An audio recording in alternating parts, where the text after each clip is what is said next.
Welcome back, everyone. Before we dive in, make sure to share your thoughts and what you've learned from this story down in the comments. And don't forget to like and subscribe. Let's get into it. The wind howled outside the hospital, dragging sheets of rain across the windows like it was trying to shake the whole place loose. Anna lay there, eyes blinking slowly, every tiny movement stabbing sharp pain into the 4 stitches holding her together. The room was a sterile white cage, so quiet and cold she wondered if she was even really alive or just drifting somewhere between a fading memory and a distant oblivion. The bitter taste of copper and grief coated her mouth. The last thing she remembered before the anesthesia swallowed her whole was Devon's hand, cool, steady, gripping hers like an anchor. But now that hand was gone. Nurses moved quietly in and out. The TV murmured a dull football scandal in the background, and Anna's phone stayed silent. Devon should have been here. He promised he'd be here. That was their pact, right? After all the miscarriages, the job layoffs, the family betrayals, no matter what, they'd show up for each other. At least that's what he said just last week, pressing his lips to her temple, whispering, "This is just a bump, baby. You're my world." But tonight, the hospital smelled of antiseptic and broken promises. She woke sometime past midnight, her throat burning dry, a paper cup of water waiting by her bed, the only sign anyone noticed she'd survived. Her left side throbbed, but it was the ache inside her chest that kept her restless, the ache that came with hearing Devon's voice crackle in her head like static on a dead radio. She pressed the nurse call button, hoping for him, but when the door slid open, it wasn't Devon who stepped inside, it was Andre, her brother, wearing that same grim look she'd seen too many times before.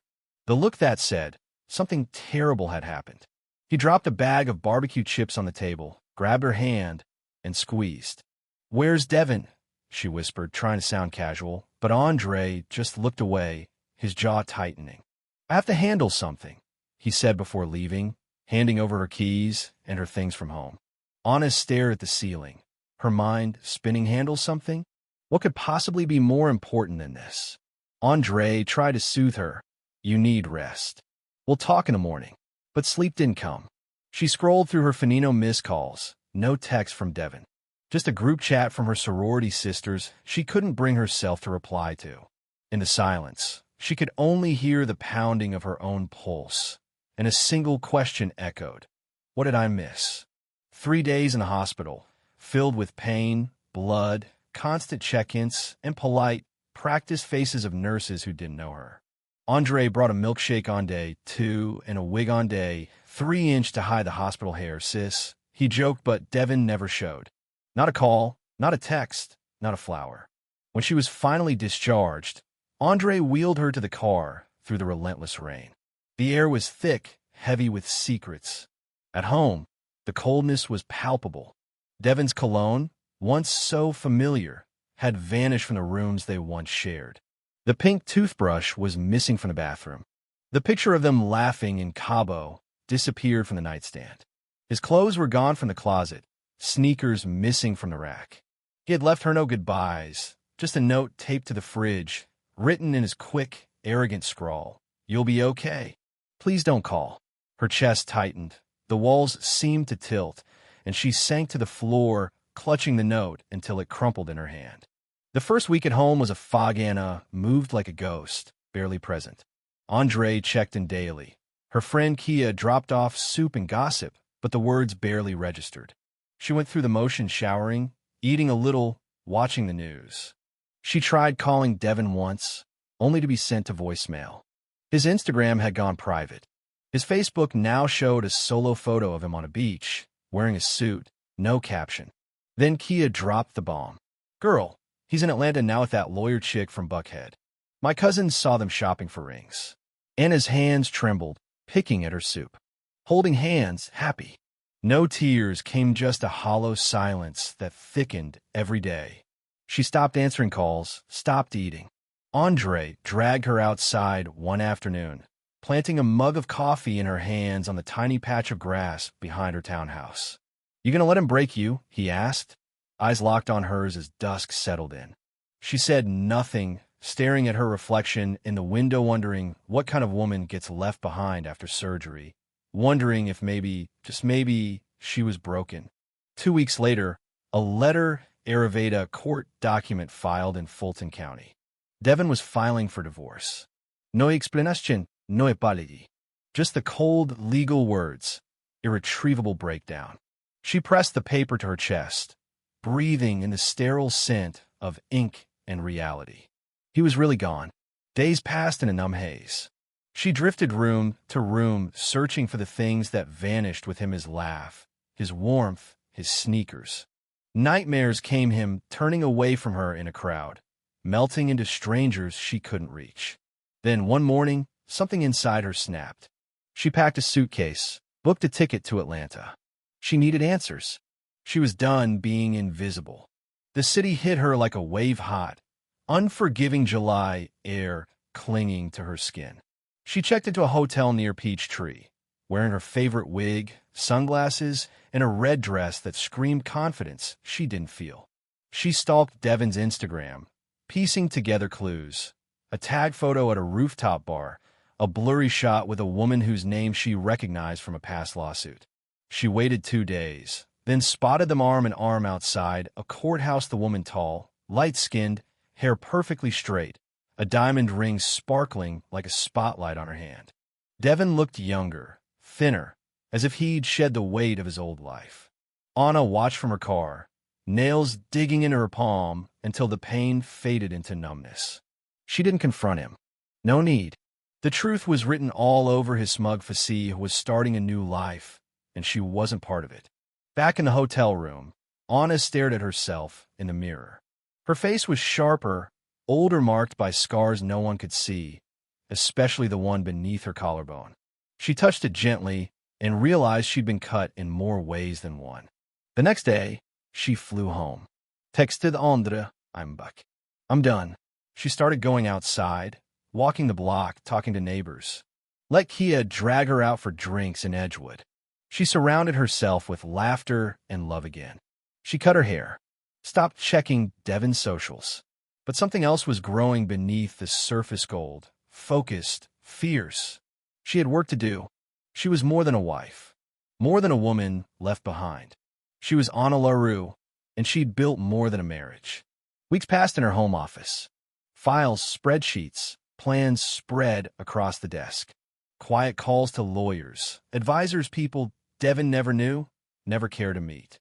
She stayed out of sight, refusing invitations, moving like a shadow. Andre worried, but she just smiled and said, "I'm handling it." He didn't press. He trusted her.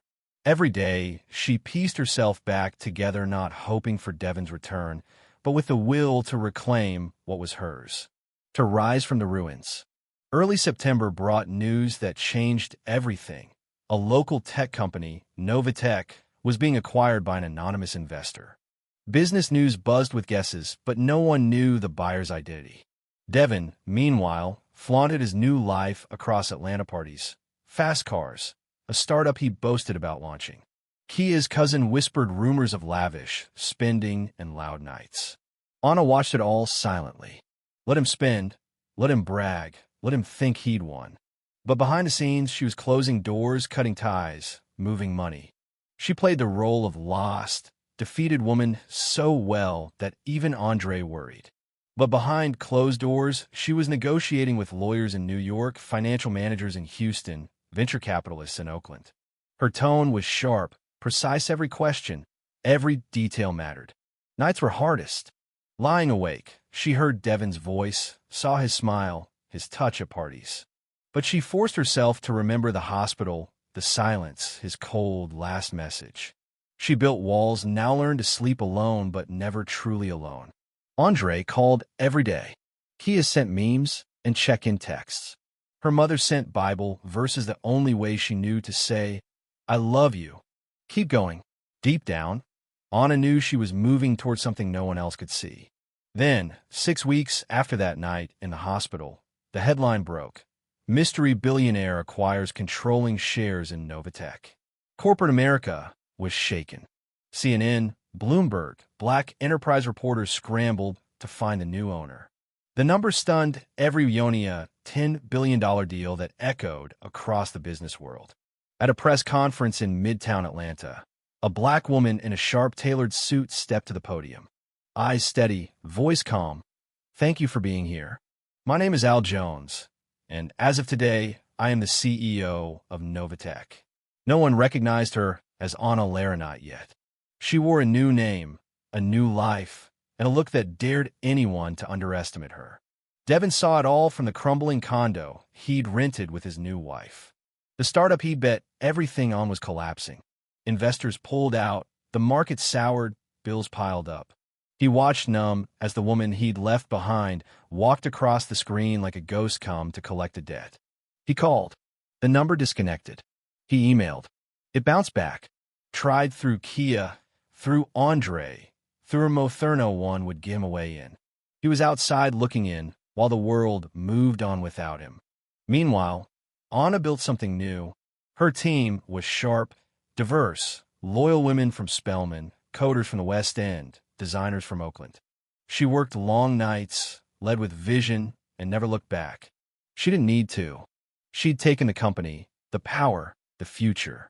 Left Devin exactly where he left her alone, broke, unworthy of explanation. Her scars healed, her heartbeat steady, and every time she walked through those office doors, the city buzzed with her name. She was no longer anyone's wife. She was the storm. So what do you think? Was Devin justified in walking away? Was Anna right to come back stronger and claim her power? Or was this just another tale of love and loss, with no clear winners? Drop your thoughts below. Let's talk justice, betrayal, strength, and what it really means to rise from the ashes. If this story moved you, share with your friends, like, comment, and don't forget to subscribe for more stories that dig deep into the human spirit.